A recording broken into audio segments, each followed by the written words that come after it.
ফিজ এসেই যে আমাদেরকে ম্যাচ জিতিয়ে দিবে এরকম এক্সপেকটেশন আমাদের ছিল না।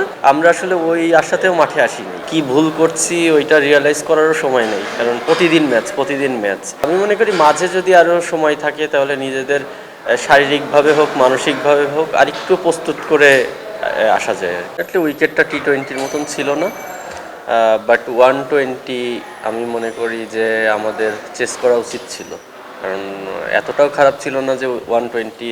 ইভেন ওরাও আমি বলবো না যে খুব ভালো ব্যাটিং করেছে। উইকেট অ্যাটলিস্ট 140-150 উইকেট ছিল। ব্যাটিংয়ে ওরাও ক্লাবস করেছে, আমরাও ক্লাবস করেছি। তো আমি মনে করি যে আজকের ম্যাচে যদি ব্যাটসম্যানরা আর একটু রেসপন্সিবিলিটি নিয়ে খেলতো তাহলে হয়তো বা সিনারিও ডিফারেন্ট হতে পারতো।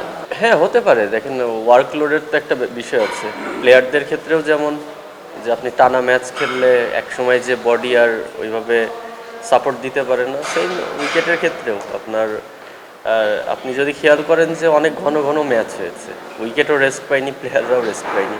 তো ডেফিনেটলি টুর্নামেন্টটা অনেক ভালো ছিল, বাট মানে আমি পার্সোনালি এক্সপেক্ট করব যে যদি নেক্সট টাইম এরকম টুর্নামেন্ট হয় আর একটু সময় নিয়ে করলে ভালো। প্লেয়ারদের জন্যও ভালো, সেম যেমন উইকেটের কথা বললেন যে অতিরিক্ত খেলার কারণে কিন্তু উইকেটও আর ওই সাপোর্টটা দিতে পারছে না। প্রথম দিকে যেমন হাই স্কোরিং ম্যাচ হচ্ছিল, ওইটা আস্তে আস্তে কিন্তু হয়ে গেছে। না, আমার মনে হয় না আসলে, কারণ এনাফ টাইম পাবে। এখনও বিপিএল শুরু হতে 1 সপ্তাহ আছে, তারপরে আবার মিরপুরে খেলা শেষ করে তারপরে এখানে অলমোস্ট আপনার অনেক দিন সময় পাবে। এর মধ্যে আশা করি ঠিক হয়ে যাবে। আর ওয়েদারও একটা ফ্যাক্ট, কারণ এখন শীতের সময় আপনার ওই রোদের তাপটাও এরকম থাকে না। তো সব কিছু মিলে আমি মনে করি যে বিপিএল আস্তে আস্তে ঠিক হয়ে যাবে, আমি আশা করি। না, টুর্নামেন্টটা ডেফিনেটলি আপনি যদি খেয়াল করেন যে ম্যাচগুলো কিন্তু খুব ভালো ইন্টেন্সিটিতে হয়েছে। প্রত্যেকটা টিমই কিন্তু তাদের 100% দিয়েছে, এবং সবাই এটাকে কিন্তু খুবই পজিটিভলি নিয়েছে যে সামনে বিপিএল, তার আগে লোকাল প্লেয়ারদের যে নিজেদেরকে রেডি করার বা নিজেদেরকে প্রমাণ করার কিন্তু খুব ভালো একটা মঞ্চ ছিল এটা। তো ডেফিনেটলি সেই হিসাব করলে এই টুর্নামেন্টের পজিটিভ সাইড অনেক বেশি। আমি যেটা বললাম প্রথমেই যে যদি আরেকটু সময় পেতাম আমরা, তাহলে হয়তো বা দেখেন টি-20 টুর্নামেন্ট কিন্তু অনেক শর্ট টাইমের খেলা। তো এখানে আমরা কি ভুল করছি ওইটা রিয়ালাইজ করারও সময় নেই, কারণ প্রতিদিন ম্যাচ, এক ম্যাচ শেষ করে আর একটা ম্যাচ শুরু হয়ে যাচ্ছে।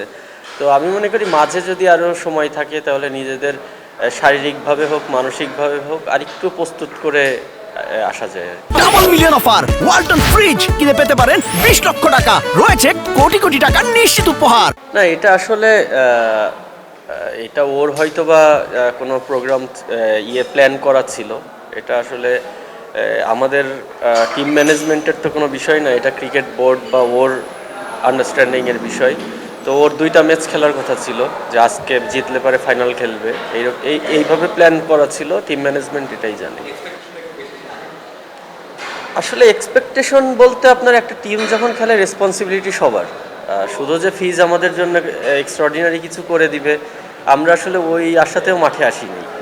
আমাদের বাকি বোলারগুলোও কিন্তু পুরো টুর্নামেন্টে ভালোই করছিল। তো ফিজ এসেই যে আমাদেরকে ম্যাচ জিতিয়ে দিবে এরকম এক্সপেকটেশন আমাদের ছিল না। বাট ডেফিনেটলি ফিজের মতন একটা বোলার যদি কোনো সাইডে থাকে, তার উপরে একটা অন্যান্য বোলারদের থেকে একটু বেশি এক্সপেকটেশন থাকবে, এটা খুবই স্বাভাবিক। এখন একদিন সময় পাচ্ছে উইকেট, আমি জানি না যে কতটুকু রেডি করতে পারবে, বাট ডেফিনেটলি উইকেট তো টায়ার্ড হয়েছে। আর আপনার নর্মালি আমরা যেটা দেখি যে টি-20 ম্যাচ যত সময় যায়, যত হয়, তত স্কোরটা কমে আসে, কারণ তখন একটা বোথ টিমের একটা প্রেশার কাজ করে। প্রথম দিকে যেরকম ফ্রি খেলতে পারে ওই রকম আস্তে আস্তে জিনিসটা কষাস হয়ে যায়। তো ডেফিনেটলি আমি এক্সপেক্ট করব হাই স্কোরিং ম্যাচ হবে, কারণ টি-20তে সবাই হাই স্কোরিং ম্যাচ দেখতে চাই। বাট আপনার যদি কন্ডিশন আপনাকে সাপোর্ট না করে, আসলে হাই স্কোরিং ম্যাচ হওয়া ডিফিকাল্ট।